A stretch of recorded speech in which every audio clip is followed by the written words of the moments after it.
Hadirin yang kami hormati, acara Legal Expo 2021 akan segera dimulai.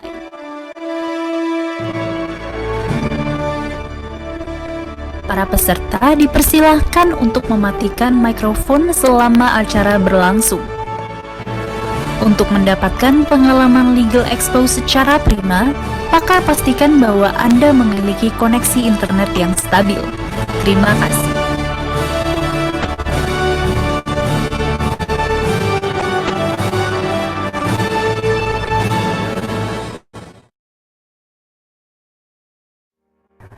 Assalamualaikum warahmatullahi wabarakatuh. Salam sejahtera untuk kita semua.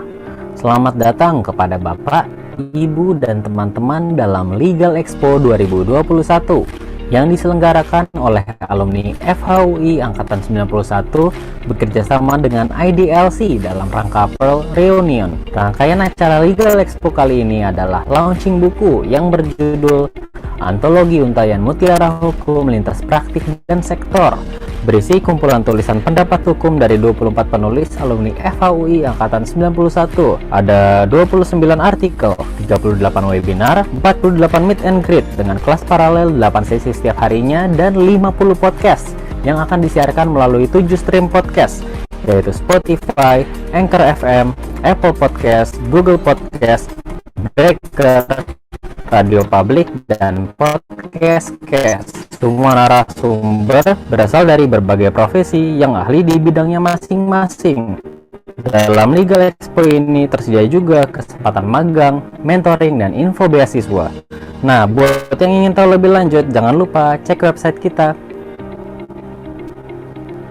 Langsung saja kita masuk ke acaranya, dan kepada peserta, selamat mengikuti.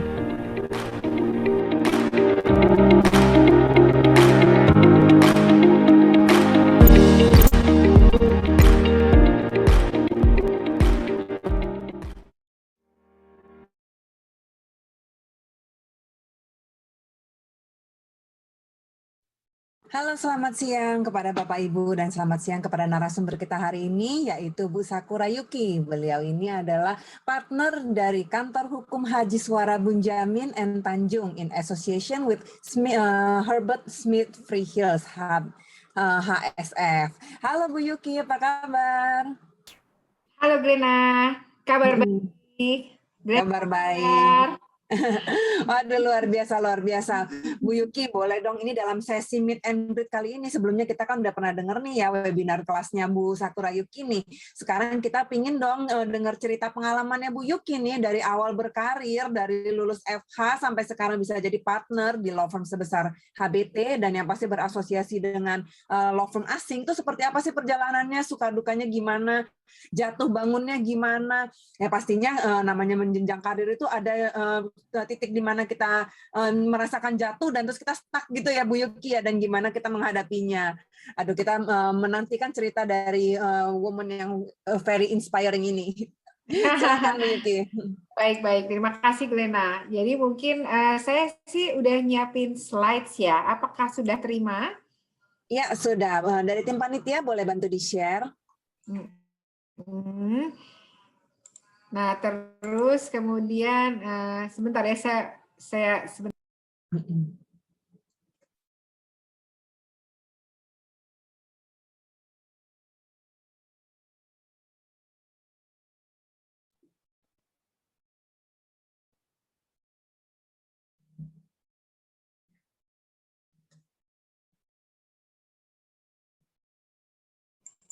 Ya, terima kasih semua. Mungkin saya harus memperkenalkan diri dulu nih, Glena. Ya, saya juga mau menyapa para hadirin di sini. Halo semua, terima kasih udah hadir di sini, gitu ya. Mungkin ini acaranya adalah meet and greet ya, dalam Legal Expo 1 ya. Yang diselenggarakan oleh berkolaborasi dengan IDLC ya. Jadi ini online session ya, kita 39 online session ya, webinar, meet and greets, and podcast. Terus kita juga punya kesempatan magang dan mentoring ya. Bu Yuki kayaknya juga buka kesempatan nih ya untuk magang Aku dan buka mentoring kesempatan. ya. Iya, aku buka kesempatan untuk program mentoring ya. Iya, mungkin dari teman-teman yang ikutin sesi kali ini, kalau aktif bertanya dan qualified, bisa nih mentoring sama Bu Yuki ya. Iya, please feel free untuk habis itu kontak panitia ya, kalau minat untuk kita punya program mentoring bersama. Nah, apa sih nanti yang mau diraih ya dari program tersebut? Kita bisa sama-sama membicarakannya ya. Pada dasarnya kita akan ada mungkin ada beberapa session gitu, dan semua bisa inilah ya, kita bisa bikin kurikulum sendiri gitu. Apa yang Yang penting tujuannya adalah kita membantu teman-teman ini untuk mencapai karir goal-nya ya masing-masing ya. Nah demikian adanya. Oke. Nah, jadi mungkin sekarang saya open aja. Pada dasarnya discussion-nya itu cair aja ya. Mungkin saya perkenalkan diri saya dulu. Kalau in the next slide, Mbak Glena. Next slide-nya. Host, boleh dibantu next?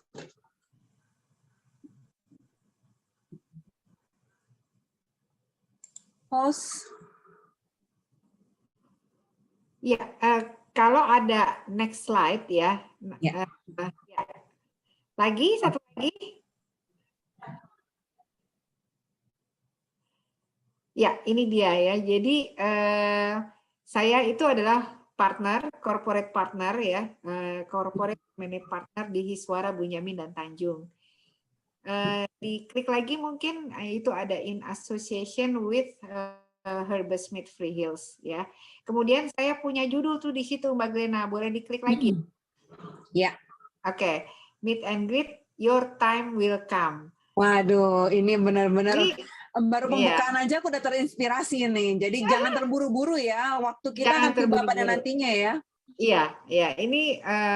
Ini saya ambil karena saya lagi berpikir apa yang merepresentasikan saya gitu ya. Nah, akhirnya saya bilang kayaknya your time will come, so don't worry gitu ya, buat para hadirin di sini ya, siapapun itu namanya, kalau punya, bahkan ada orang yang hidupnya tuh pakai goal ya, goal itu gitu kan, kita harus begini, kita harus begitu ya, punya mimpi ya, harus kemana. Nah, sekarang kalau misalnya ada orang kayak gitu, nah para hadirin di sini bertemu dengan orang yang tidak seperti itu. Karena banyak banget loh Bu Yuki orang yang sejak dari dini ya, misalnya udah menetapkan life goal-nya adalah misalnya pada usia sekian saya harus lulus kuliah, usia sekian saya harus menikah, usia sekian saya harus sudah punya anak, usia sekian karir saya udah harus sampai di mana. Itu kan orang yang benar-benar kayak ini banget ya, udah menetapkan pokoknya harus banget nih kayak gini, kalau enggak berarti aku fail artinya. Nggak begitu ya Bu Yuki ya? Nah, aku kebetulan tidak seperti itu. Aku mungkin memang ada keinginan, tapi orangnya tuh jarang itu yang membuat akhirnya itu adalah target saya gitu ya. Jadi aku tuh orang yang hidupnya itu pada dasarnya ya udah apa yang datang saya jalanin gitu. Saya berusaha jalanin sebaik-baiknya, saya berusaha jalanin dengan se-cheerful-cheerfulnya. Iya, buat teman-teman mungkin yang kalau belum tahu Bu Yuki ini, Bu Yuki orangnya udah sibuknya luar biasa. Segala macam acara diikutin semua. Nah, orang yang nggak berambisi aja segala macam acara diikutin ya. Gimana kalau ambisius? Waduh, luar biasa. Benar, ya. Karena dulu pernah set goal, terus habis itu nggak kejadian. Nah, ternyata begitu nggak kejadian, saya jadi kepikiran gitu. Nah, jadi akhirnya saya pikir sudah deh di depan saya ada apa gitu ya, mungkin akan saya jalankan. Nah, ada keinginan boleh gitu ya, keinginan, tapi ya kita akan closer to our keinginan gitu. Tapi saya bukan orang yang kayaknya itu suatu target yang harus enggak juga gitu. Ya kalau nggak dapat ya udah. Nah, jadi akhirnya menurut saya ya don't worry, your time will come gitu ya. Apapun nanti yang memang menjadi hak kita itu akan datang lah gitu. Iya, aku pengen tahu sih apa yang bikin Bu Yuki jadi akhirnya berubah, karena tadi Bu Yuki kan sempat ngomong dulu tuh sempat orangnya yang goal minded, tapi tuh sekarang karena pernah nggak kecapean terus akhirnya jadi berubah. Nah, boleh tahu nggak sih apa titik balik itu yang menyebabkan Bu Yuki jadi oh yaudah deh sekarang kita jalanin aja deh gitu. Jadi pertama saya orang Leo. Waduh, Ini pemimpin harimau ya. Iya, jadi si maksudnya pemimpin leader yang keras kepala. Oh gitu ya makanya. Iya. Nah, jadi setelah saya pikir-pikir, attitude saya kalau misalnya kemudian saya tuh punya goal, ya, attitude-nya tuh jadi kayak apa ya? Jadi kayak sekali, terus habis itu kalau nggak kejadian itu sedih gitu. Terus misalnya nggak kejadian itu cenderung nyalahin orang gitu ya. Nah, sampai aku merasa kok kayaknya nggak begitu happy dengan kondisi aku seperti itu. Rasanya tuh nggak enak. Rasanya tuh nggak enak kok kita punya target kok nggak dapet gitu. Nih contohnya nih ya, kalau misalnya peserta saya kepengen punya 60 hari ini gitu kan. Nggak taunya 30 aja. Nah kan jadi sedih kan. Nah jadi saya dari ada di usia berapa saya merasa kayaknya hidup nggak kayak gitu deh. Dan itu ya yang sebenarnya udah cukup akhirnya yang kemarin-kemarin itu bikin painful gitu. Kalau nggak salah perasaan di usia kayak menjelang 30 gitu. Iya. Sementara sebelumnya tuh kayaknya pengen ini, pengen itu, pengen itu. Maunya kan gitu. Nah, ternyata itu membuat saya juga kok lelah. Emang yang dicari apa kan gitu ya? Sebetulnya kebahagiaan juga termasuk sesuatu pencapaian dalam hidup ya Bu Yuki ya. Nah, itu saya punya filosofi lain mengenai kebahagiaan, ya kan? Kalau Mbak Gina tadi bilangnya apa? Pencapaian hidup kan. Nah, orang itu ya merasa berhak untuk bahagia, ya kan? Iya, pastinya. Semua orang pengen happy kan ya. Pengen happy. Nah, jadi kita tuh merasa deserve untuk happy, ya. Kita merasa saya layak dong untuk happy. Hidup tuh memang kita cari kebahagiaan. Nah, itu jebakan Batman buat saya. Gitu. Karena begitu saya punya situasi di mana bikin tidak happy, itu saya down banget gitu. Jadi ini sih gitu, kok jadi begini nggak happy, jadi muram gitu, jadi ini. Akhirnya ada di usia sekitar berapa gitu ya, menjelang 30 lah biasanya kita tuh kemudian berpikir kayaknya beginikah hidup harus kita jalankan. Terus saya berpikir mau saya balik. Jadi sebenarnya menurut saya mungkin hidup itu adalah default-nya adalah tidak bahagia. Kalau bahagia itu bonus. Gitu. Oke, benar-benar. Benar. Jadi saya happy gitu. Jadi begitu ada sesuatu yang membuat tidak bahagia, nggak apa-apa. That's ya. That's life gitu loh. Ini ribet gitu ya. Kantor begini, orang tua begini gitu ya, suami begini, saudara-saudara begitu gitu ya. Nah, jadi kalau nggak salah saya mulai seperti itu dengan ada quote yang bilang kalau mau bahagia jangan banyak pengharapan, ya kan. Saya mengejawantahkannya dengan pemikiran saya sendiri. Alhamdulillah dengan seperti itu gitu. Karena saya merasa defaultnya orang hidup itu adalah tidak bahagia. Jadi alhamdulillah sih saya kemudian kalau ada sesuatu yang senang tuh saya senang banget gitu. Bonus gitu. Kita yang menentukan kebahagiaan dalam hidup kita sendiri berarti ya Bu Yuki ya. Betul. Nah, jadi banyak orang juga yang bilang kan kok bisa sih ada di satu perusahaan. Saya di law firm nih, itu caranya udah 20 tahun di law firm satu. Itu yang bikin aku benar-benar luar biasa sama Bu Yuki sih sebetulnya. Perubahan juga kan ya. Iya, itu luar biasa banget karena banyak orang yang bilang law firm itu bukan karir jangka panjang untuk seorang wanita. Itu pasti biasa Nah, hanya batu loncatan untuk sampai karir tertentu, kemudian pada akhirnya family is the first gitu. iya. Nah, ini yang buat aku gimana caranya Bu Yuki itu bisa balance dari mengejar karir ya, dari baru lulus sampai akhirnya sekarang jadi partner dan tetap balance in life gitu loh Bu Yuki. Itu yang luar biasa menurut aku. Boleh sharing banget tuh tipsnya tuh.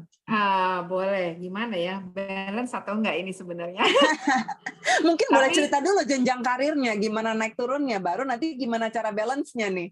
oke. Jenjang karirnya ya. Mm-mm. Pertama dulu saya mulai dari lulus SMA lah ya, gitu ya. Lulus SMA itu saya kepengen jadi dokter. Waduh, kenapa jadi hukum jauh ya? Iya. Ilmu Nah, orang tuh eksak saya sama ilmu sosial.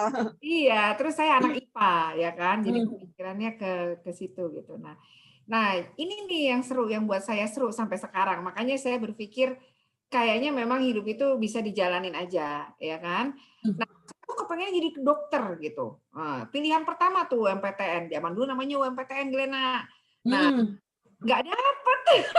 Cerdas kayaknya untuk jadi dokter ya. Terus Ya nggak dapet ampun, nih. masa sih secerdas Ah, sekelas partner ya kan? Masa masih merasa terus kurang cerdas ya? iya, Kayaknya kurang ke jalan cerdas hidup nih aja deh kayaknya Bu nih. Yuki. Terus kemudian setelah itu saya masuk ke Universitas Trisakti. Ada anak Trisakti nggak di sini nih? Nah, terus saya Yang anak ambil Trisakti boleh angkat tangan, nanti kesempatannya lebih besar untuk mentoring. resen. Kita Trisakti Fans Club. Nah, terus Iya. kemudian itu saya masuk teknik elektro. Waduh, jauh banget ya sama hukum Jauh sekarang ini ya. banget. Saya 1 tahun di sana, gitu kan. Karena anak IPA kan. Tapi gitu yang namanya sosial-sosial itu, gitu kan. Udah terbiasa di SMA dengan fisika, kimia, biologi gitu kan, ya. Terus kemudian karena saya ingat tuh IPK saya sempat 3 tuh di teknik elektro. Wah, luar biasa. Teknis gitu kan ya. Nah, terus kemudian tahun depannya UMPTN saya coba lagi. Saya pikir saya tetap pengen di teknik elektro karena saya udah happy sama teknik elektro ya kan. Jadi saya ambillah UMPTN yang gampang dan menurut saya gampang gitu. Itu mata perpustakaan ya. Gitu kan. Terus akhirnya nggak tahu kenapa saya pilih hukum nomor 1 gitu kan. Nah, ada 3 pilihan, yang pilihan ketiga kedokteran lagi. Tapi masih nggak nyerah ya. Saking sembarangan aja. Karena memang sebenarnya nggak niat juga sih untuk double gitu, untuk abis itu pindah dari Trisakti karena happy banget di sana. Terus setelah itu, nggak taunya di UMPTN-nya hukumnya diterima, gitu kan. Jadi saya double tuh Trisakti atau hukum. Trisakti itu double hampir 1 tahun. Wah. Setelah itu saya bingung kan karena banyak bentrok antara sama grogol. Iya, jauh ya dua-duanya ya. Iya, jadi semester yang ketiga itu saya udah harus memilih. Nah, saya milih apa ya? Nah, pada saat itu saya katanya sih ada yang bilang lah gitu, lain lah kalau misalnya nanti kamu punya jaket kuning gitu kan.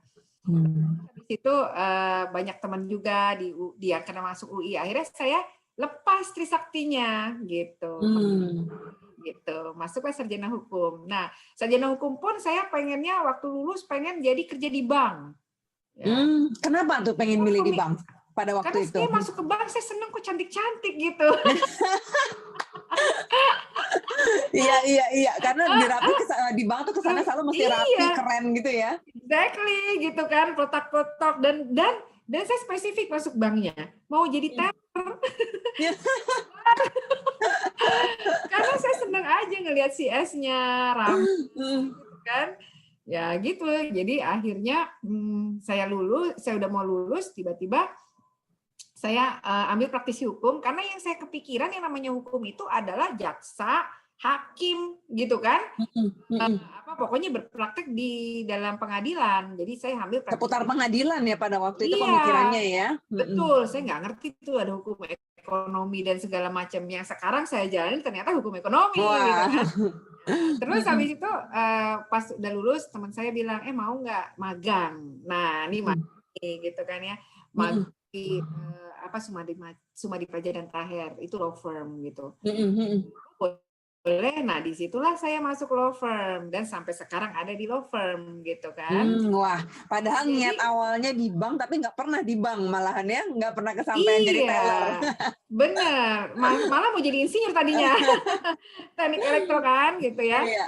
Jadi makanya di situ saya melihat ya kalau dipikir-pikir perjalanan hidup gitu ya.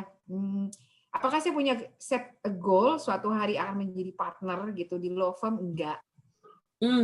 Saya berpikir ya udah mungkin jalanin aja. Nah itulah akhirnya saya punya tema dalam hidup saya, kayaknya semua dijalanin aja gitu. Betul. Karena apa yang kita targetin belum tentu kesampaian, tapi jadi kayak seperti terkesan kita melepaskan kesempatan yang ada di depan mata gitu ya. Betul.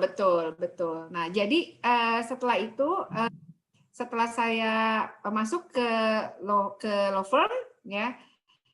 Kemudian saya berpikir nih gitu ya, nanti mau ngapain. Nah, pemikiran saya adalah menikah, punya anak gitu kan ya.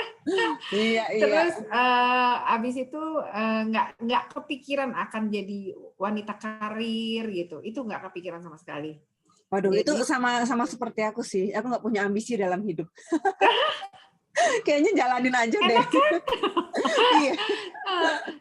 Tapi gini, memang ngelihat orang bisa begitu ya gitu kan, bisa, boleh gitu ya. Iya. Cuman kita menuju ke sana, mau ke situ gitu ya, boleh banget gitu ya.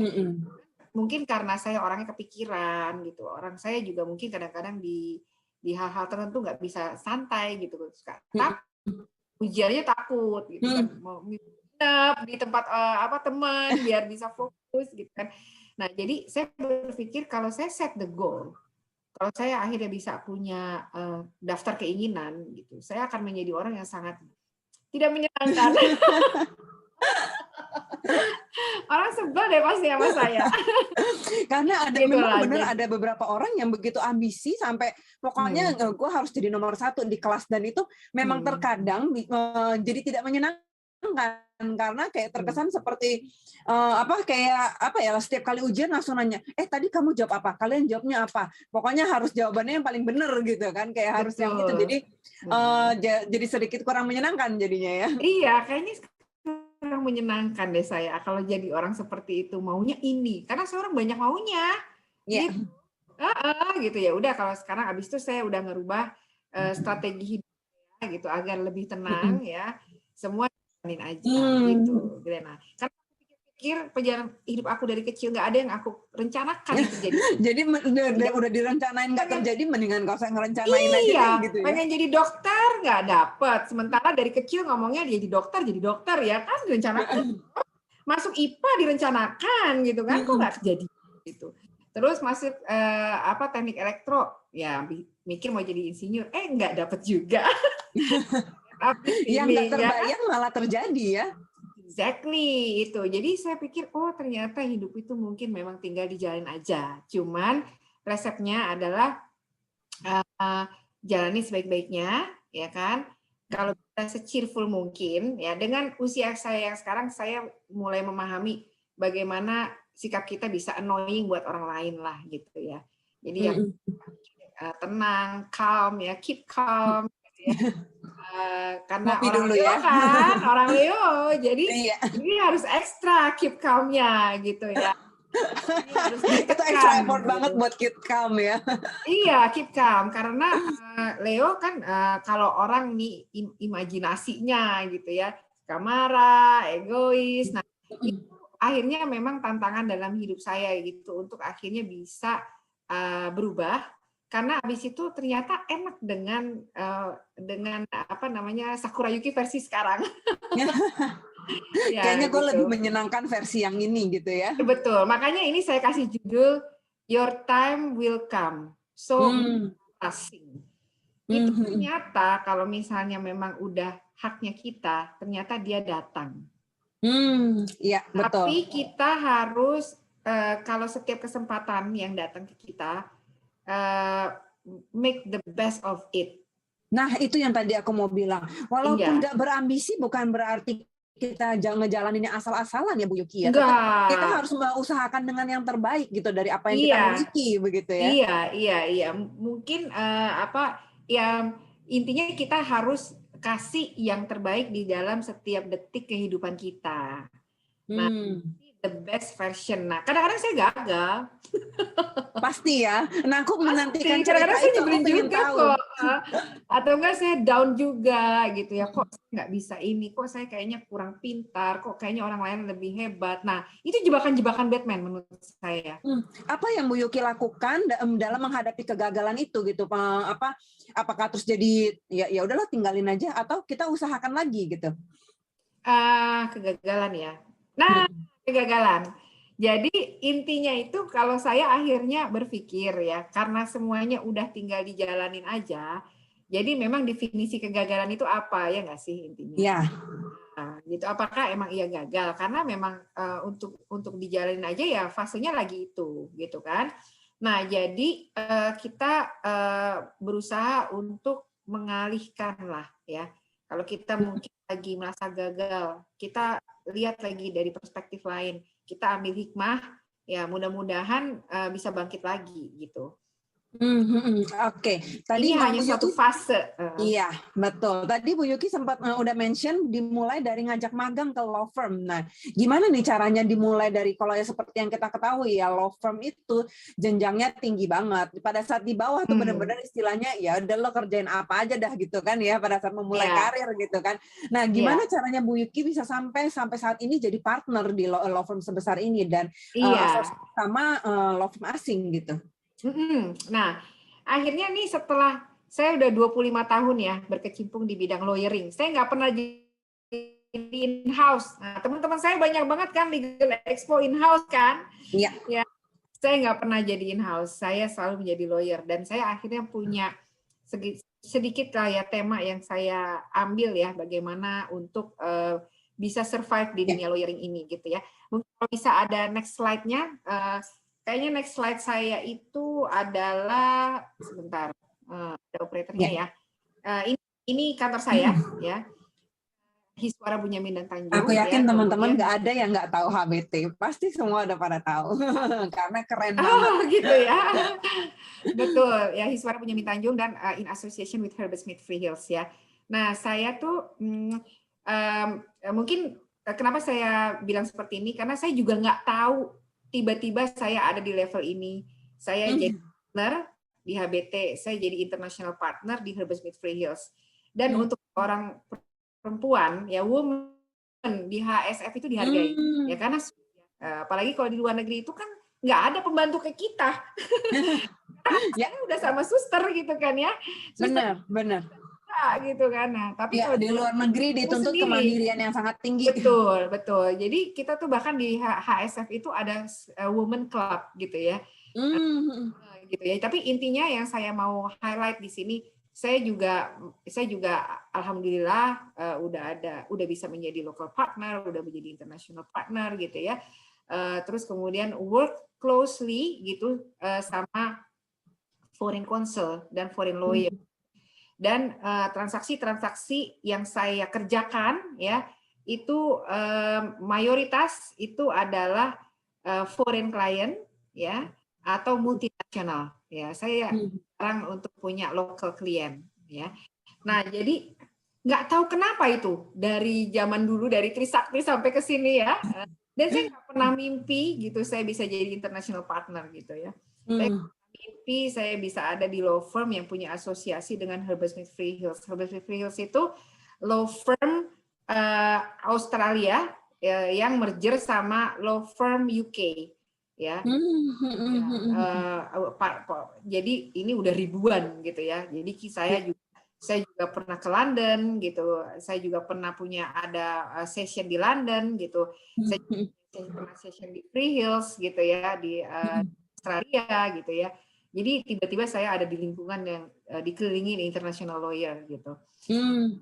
Jadi mungkin dari sini saya bisa confirm gitu ya bahwa it's very interesting ya. Iya. Pastinya. Banget, gitu menarik ya. Banget ya. Menarik banget ya. Kadang-kadang gini ya, apalagi culture ya di culture menjadi international partner, ada di international law firm ya. Itu nggak gampang gitu ya. Nggak gampang banget lah gitu ya. Apalagi ini tentang Indonesia gitu ya. Kadang-kadang budaya juga udah mengerti Indonesia gitu ya, dan kadang dia karena kita kalau mereka berhadapan dengan local client mereka nggak bisa. Tapi kalau berhadapan dengan international klien mereka pasti lebih jago dari kita ya. Nah, itu kita sebagai Indonesian partner ya di kelas-kelas internasional seperti ini. Nah, itu yang mesti kita memang punya ekstra sedikit strategi. Nah, itu boleh dibagi itu strateginya. Boleh, tapi mungkin kita sekarang ngomong dulu bahwa inilah achievement saya sekarang dan saya bersyukur udah ada di sini. Akhirnya saya bisa berbagi di sini ya ya bisa ikut sama IDLC menyelenggarakan ini itu juga dengan bekal yang udah saya dapat 25 tahun ini gitu ya. Nah, ya ini mungkin ada sedikit tips saya aja gitu ya untuk mungkin apabila adik-adik kelas ada nih yang di sini. Nah, mungkin bisa ke next slide. Ada yang operate.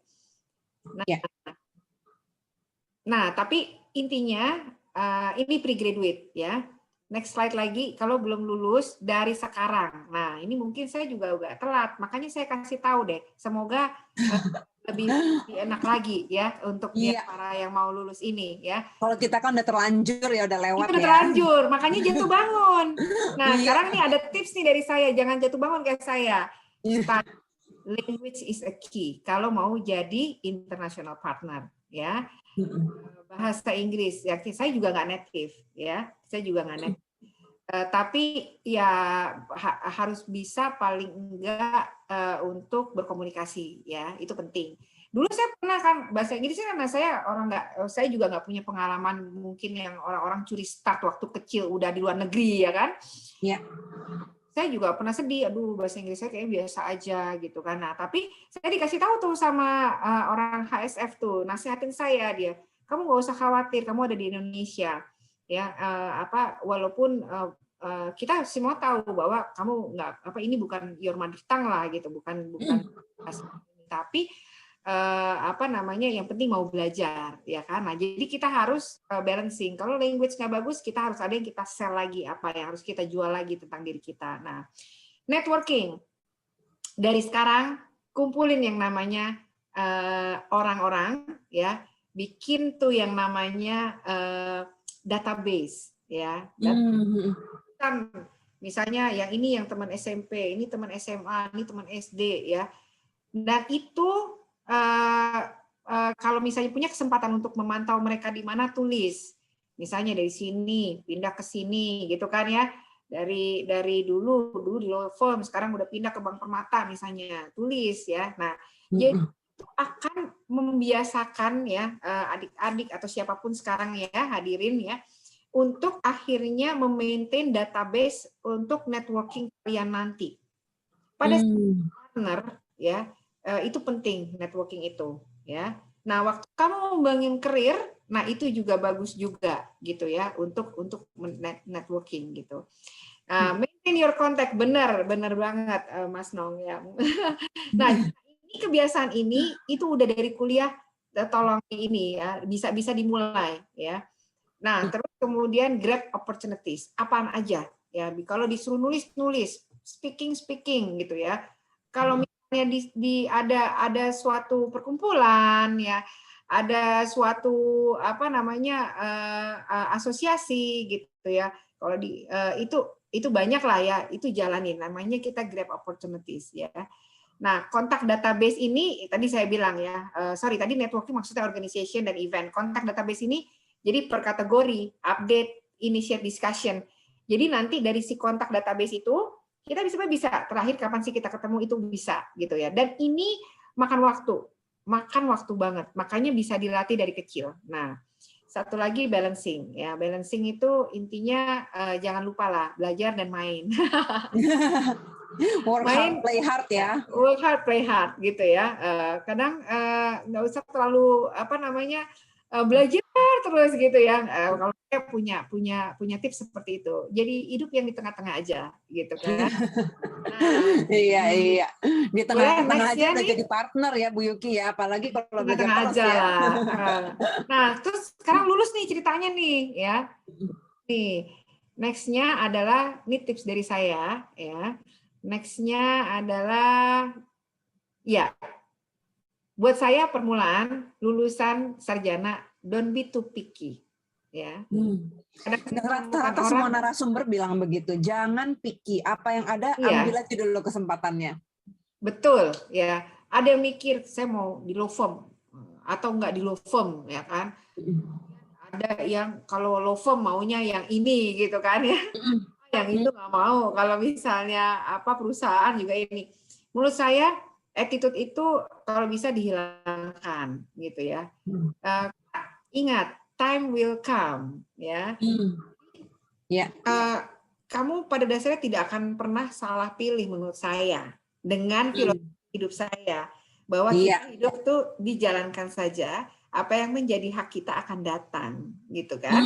Betul, karena sempat viral banget ya Bu Yuki yang tentang graduate tertentu nggak mau bekerja di bidang tertentu dengan salary tertentu, dan itu sempat viral banget. Exactly. Nah ini saya tuh pertama masuk ya, pertama kerja gaji saya tuh 800.000.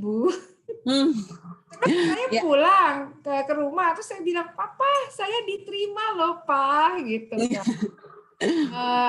Di sini, gitu kan. Terus Papa bilang, oh ya, berapa gajinya? 800.000. Terus Papa bilangnya, aku pikir kan, congratulations anakku, gitu kan.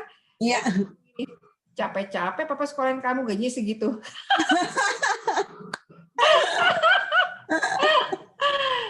Si Papa nih. Nah, papaku reaksinya lain. Aku bilang, aku sekarang masuk kerja nih, kayak gini-gini. Terus udah gitu kata papaku, oh baguslah ada yang mau terima kamu. Iya, emang reaksi orang ya, gitu ya. Betul. Jadi makanya kalau kita ngelihat ada begitu kan, aku rasanya pengen keluar, udah deh pindah aja, gitu kan. Udahlah, coba kita jalanin dulu. Ternyata dari law firm yang ini, saya nggak tahu kenapa bisa pindah lagi ke law firm yang lain. Ada lagi ya 2 kali sebelum saya ke HBT ini, gitu ya. Semua law firm yang akhirnya saya pindah itu, ya, sebenarnya so-called nggak ada yang kayak aku tuh pengen ke situ, gitu. Nggak ada yang aku mau yang law firm yang ini, aku ke HBT nih, harus ke HBT, nggak ada kayak gitu, ya. Tiba-tiba dia nawarin, mau nggak? Oh, oke. Saya tuh nggak punya masa di mana saya kirim berusaha gitu ya untuk cari tempat yang saya pengen. Enggak, saya jadi biasanya itu tiba-tiba datang, oke deh saya ke situ, ya udah sampai di HBT sekarang. Kondisi ya. Kamu dari WW dulu yang sekarang lintas ya. Kamu mau nggak ikut saya ke ini? Bukan ikut saya lah, mungkin saya mau bikin firm. Aku ikut dong, oke, ya udah. Itu benar-benar prinsip hidup happy go lucky ya itu ya. ya. Udah, apaan aja di depan ya, udah kita pikirkan di depan on the spot gitu ya. Nah, terus think positif ya, karena apapun yang terjadi itu udah adalah hak kita, itu udah fase kita, nggak usah dipikirin. Makanya kalau suatunya nggak enak, nggak bahagia, itunya pikiran kita sendiri yang bikin kita jadi nggak bahagia. Makanya untuk mendidik diri aku biar untuk tidak melihat posisi apakah saya bahagia atau tidak. Karena enggak, saya akan ngomong I deserve to be happy. Nggak bisa diginiin gitu kan, atau saya nggak bisa nih di over ini karena dia begini gitu kan. Gitu. Menurut aku ya hidup itu emang nggak ada yang bilang di mana-mana di Bible atau di Al-Quran ada yang bilang nggak bahwa namanya hidup itu adalah gampang. Atau nggak ada gitu kan? Ya. Tidak pernah menjanjikan hidup itu akan mudah. Nggak ada, Tuhan tuh tidak menjanjikan hidup itu gampang, even untuk ada tawa gitu loh. Betul. Aku punya prinsip bahkan ya, kalau hidup itu ya namanya hidup itu capek. Jadi semua itu akan capek. Kalau nggak mau capek jangan hidup kan gitu ya. Kalau nggak jangan hidup. Makanya default kita itu bukan bahagia. Default hidup kita itu bukan gampang dan semuanya enak. defaultnya itu justru hidup kita itu susah. Dari Adam dan Hawa tuh udah susah hidupnya, ya kan? Cari makanan sendiri, udah diturunin di bumi begitu gitu. Begitu kita bahagia, itu bonus banget. Begitu kok gampang ya, oh bonus. Ternyata bikin legal expo susah ya, oh oke, itu template-nya. Defaultnya. Iya. Kalau gampang bonus gitu. Jadi nggak menarik ya? Nggak menarik, makanya akhirnya daya tahan tubuh kita untuk menghadapi cobaan, untuk menghadapi kesusahan, kesulitan hidup itu akan lebih besar kalau kita tidak merasa deserve to be happy. Nah, ini ada pertanyaan dari sudut Kalisat. Apa tantangan terberat nih? Karena berhubung Bu Yuki udah share masalah tantangan nih ya. Tantangan terberat dari profesi yang selama ini udah Ibu pilih dan bagaimana cara mengatasinya supaya bisa tetap bertahan nih dalam pressure nih. Oke, profesi ya kita ngomong. Nah, kalau kita ngomong profesi itu, pressure-nya memang tinggi ya. Pertama kita berhadapan dengan kantor dan mereka mempunyai ekspektasi, ya kan? Akhirnya karena mereka memiliki ekspektasi gitu ya, kita berkejar-kejaran dengan ekspektasi dia. Nah itu bikin pressure ya di dalam diri kita gitu loh. Ya itu satu. Kalau saya cara menyikapinya adalah balik lagi karena saya bukan orang yang goal oriented ya. Jadi kalau ditanya ini targetnya oke ya udah itu target aja. Cari uang, oke. Jadi partner harus kontribusi berapa US dollar gitu kan ya. Oke.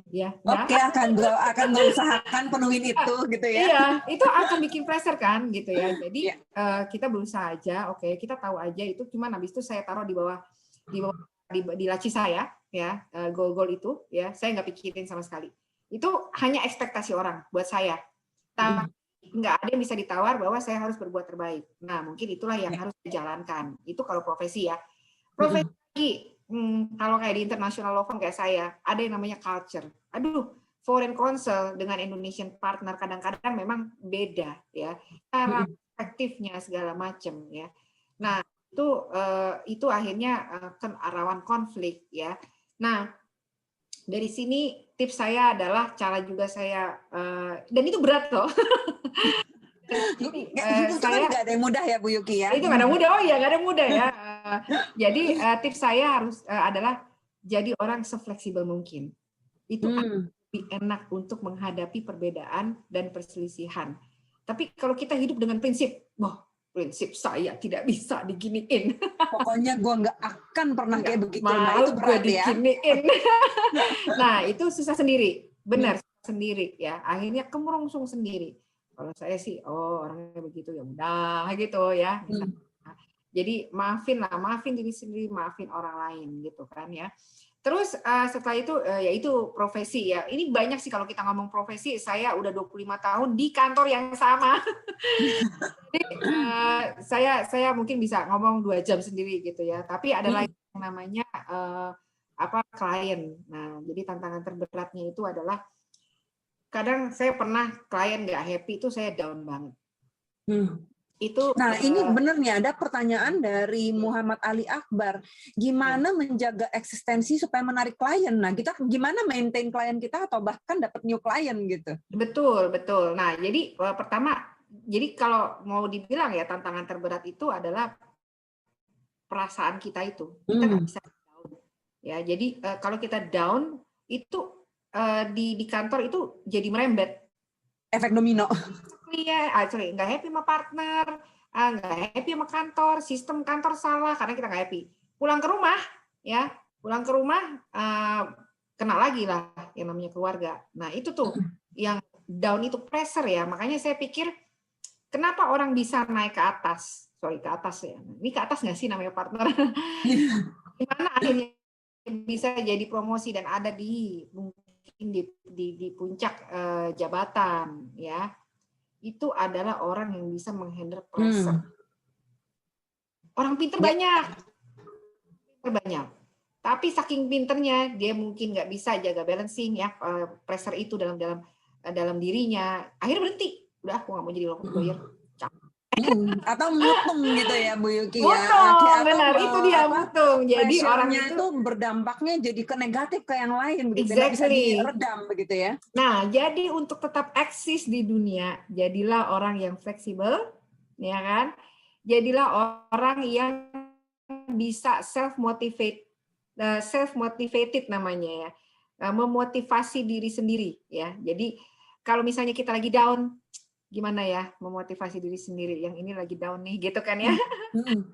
Oh ya udah, mungkin kita punya strategi lain, atau kita melakukan hal sesuatu yang kita senang. Sekarang saya senang goes. Iya, kalau teman-teman sepeda bisa itu lihat ternyata Instagramnya Bu senang Yuki. banget, padahal sepeda-sepedaan, sepeda gembira. Tapi ternyata kalau kantor lagi bikin pusing, saya sepedaan aja udah bikin happy ya. Atau apa? Ada keluarga atau anak. Atau ada lagi a perfect place lagi agama ya. Kita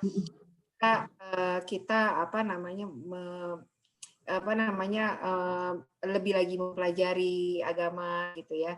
Nah, tapi ujung-ujungnya fleksibel, balancing ya, kemudian think positif lah gitu. Oh, ini nih saya ada lagi do your best sama faktor X. Ini yang membuat kita eksis menurut saya. Do your best itu tadi yang udah kita bilang ya, apapun yang terjadi kita do your best ya. Faktor X ini ya, ini yang menurut saya pemegang peranan penting dalam hidup saya. Kenapa saya bisa eksis sampai sekarang? Saya selalu percaya si faktor X ini ya. Saya selalu percaya bahwa ada yang lebih kuasa menggerakkan saya dan dunia ya, lebih pada hanya pilihan saya dan kekuatan atau kelebihan atau ilmu saya. Jadi kalau si faktor X ini ya, sebutlah apa namanya, mungkin ada yang ngomongin Tuhan, ada yang ngomong ini takdir, ada yang ngomongin faith gitu ya. Menurut saya dia lebih besar ya ininya kekuatannya daripada seorang Sakura Yuki lulusan sarjana ya, punya keinginan itu gitu ya. Nah, jadi ada sesuatu yang namanya saya sebut ikhlas, pasrah. Nah, ya.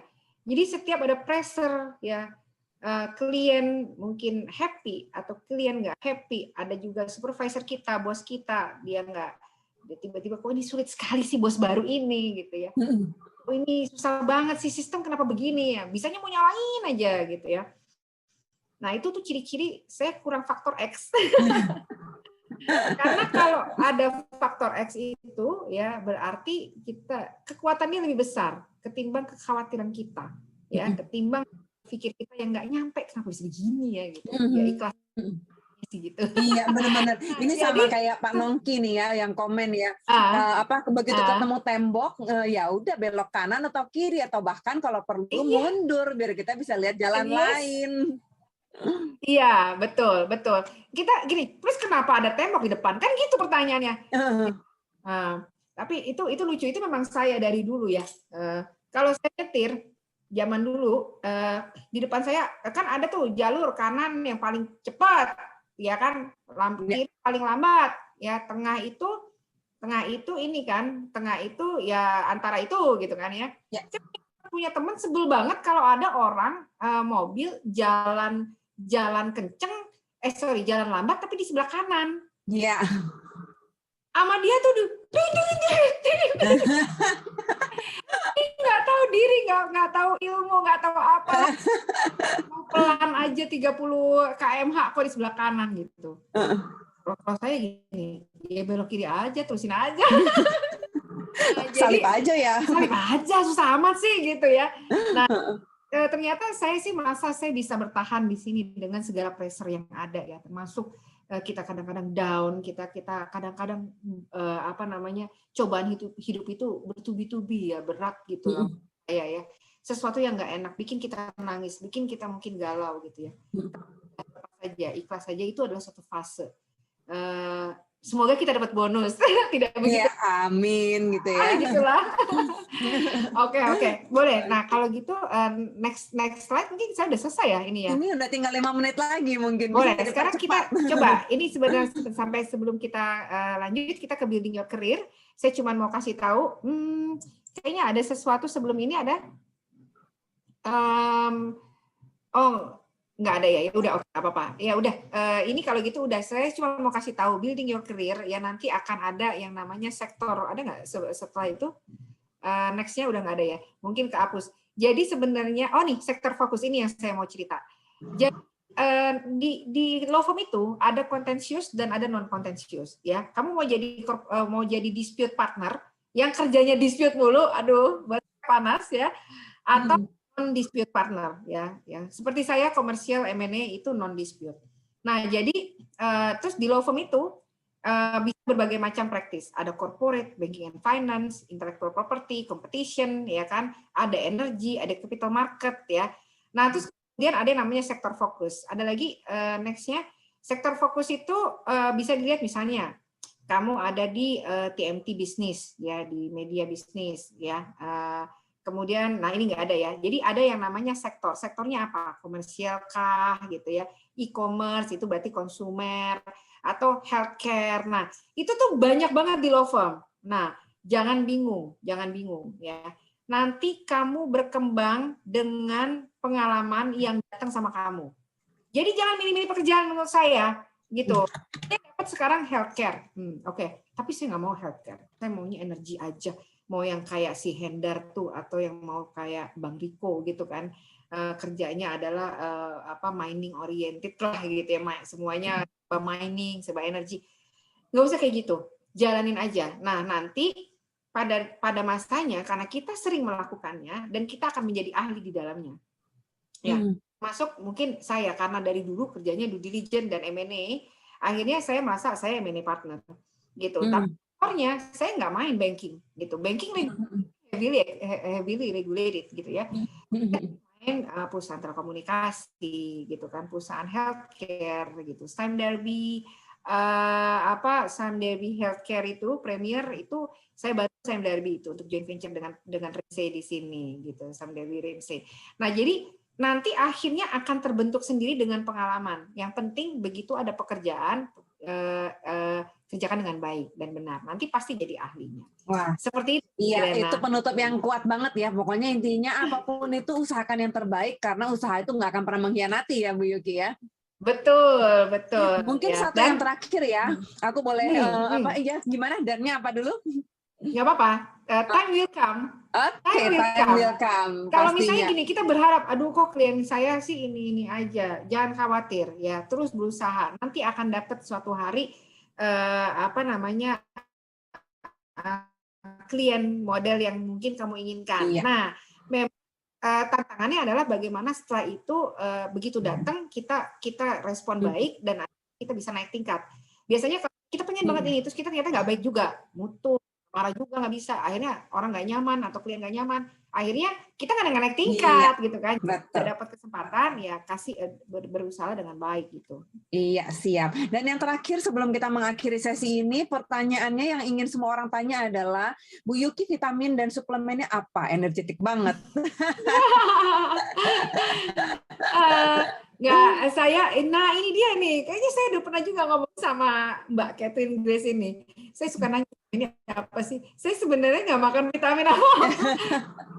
Dengan usia saya tidak boleh seperti itu. Nah, tapi energetik saya itu mungkin saya memang kalau melakukan sesuatu senang melakukan itu. Kalau senang saya tinggalkan. Jadi begitu saya senang ya akhirnya orang melihatnya oh banyak energi. Padahal karena saya senang aja. Iya menjalankan dengan gitu. Happy ya, happy go lucky. Iya. Oke, ini satu lagi. Jadi mungkin sebelum ini untuk betul. Nah, untuk kepentingan magang ya, saya cuma bilang praktis saya itu adalah TMT ya, Telecommunication Media and Technology ya. Terus kemudian saya di bidang corporate dan M&A ya. Saya juga in charge di healthcare di kantor saya ya, healthcare development. dan competition, ya. Tapi competitionnya non contentious. Saya orang corporate, saya bukan orang dispute. Nah, jadi hanya ada adik-adik atau ada siapa hadirin yang mau ngobrol-ngobrol sama saya, ya, sehubungan dengan hal itu, gitu. Please feel free untuk kontak saya atau IDLC. Nanti kita bisa bikin program mentoring lah, gitu ya. Saya digali aja. Apa gitu, nanti saya bisa kasih overview juga gitu ya, tentang TMT industri, healthcare industry, regulatory gitu ya, atau persaingan usaha. Saya oke, saya happy. Atau ngomong masalah tadi ada yang bertanya kayaknya balancing hidup, itu penting. Keluarga, karir itu memang susah banget ya. Susah banget, dan memang dibutuhkan iklim yang kondusif. Dari dulu suami saya juga bisa memberikan kebebasan ke saya, alhamdulillah gitu. Tapi memang kalau misalnya keluarga tidak mendukung, memang agak sulit sekali sih, saya bisa membayangkan gitu. Pastinya. Tapi saya happy untuk kasih tips saya yang udah hampir ya separuh baya, dan di bidang hukum 25 tahun lebih nih gitu. Oke, luar biasa banget. Terima kasih Bu Yuki untuk sharingnya hari ini, dan juga udah kesediaannya mentoring untuk teman-teman kita. Ini kesempatan yang luar biasa banget. Untuk teman-teman yang mungkin pertanyaannya belum terjawab, mohon maaf, boleh langsung dikontak Bu Yukinya untuk langsung ngobrol lebih lanjut. Oke, terima kasih Bu Yuki. Terima kasih untuk para peserta yang sudah mengikuti acara kita hari ini. Mohon maaf apabila ada kekurangan. Kita foto dulu boleh ya, Cela? Boleh banget, iya boleh banget. Host boleh dibantu kita untuk foto, dan kepada para peserta boleh dibuka kameranya dulu.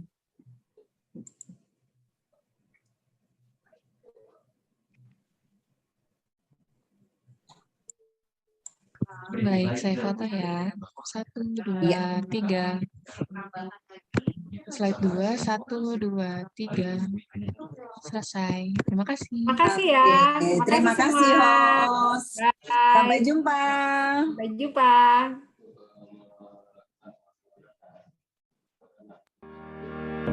Terima kasih kepada narasumber dan moderator. Semoga diskusi hari ini dapat menambah wawasan dan bermanfaat bagi kita semua yang hadir dalam kelas hari ini. Untuk materi dan absensi, jangan lupa cek di kolom chat. Kami masih ada kelas-kelas dengan topik menarik lainnya yang bisa teman-teman ikuti. Legal Expo 2021 adalah kesempatan terbaik untuk boost your career, advance your studies, and expand your network in the legal field and beyond. Wassalamualaikum warahmatullahi wabarakatuh.